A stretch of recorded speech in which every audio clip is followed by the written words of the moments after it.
जे वक्त ही जोगी जाग्या जे वक्त ही जोगी जाग्या इन भू सजी जा भाग्या तो सूर न रहींदा साग्या चंगा थी तव्हां मस्त कलंदर अज असां हिते वेठल जेके मुलाज़िम गवर्नमेंट मुलाज़िम 42 डिपार्टमेंट जा मुलाज़िम वेठल आहियूं असां गवर्नमेंट सिंध खे ॿुधाइण था चाहियूं ही जेको मलाकड़ो असांजो मचियो आहे इंशाअल्लाह तोखे ॿुधाइण था चाहियूं सीएम हाउस खे ऐं बिलावल हाउस खे 6 अक्टूबर ते ही काफ़िलो 6.5 लख मुलाज़िम कराची में हूंदा ही त तव्हीं सम्झो त समंदर कराची में पहुची वेंदो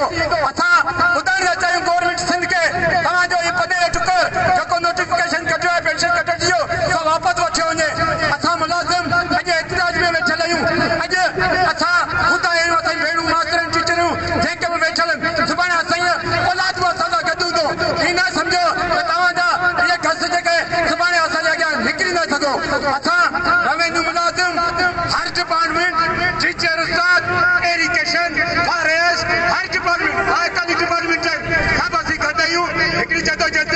साईं अशरफ ख़ासि जी क़यादत में हिते साईं गुलाम अहमद छलगिरी जी क़यादत में असां टे माण्हू कैंप में वेठल आहियूं इंशाअल्लाह असां पंहिंजी जदोजहद कामयाबु कंदासीं अॼु चौथों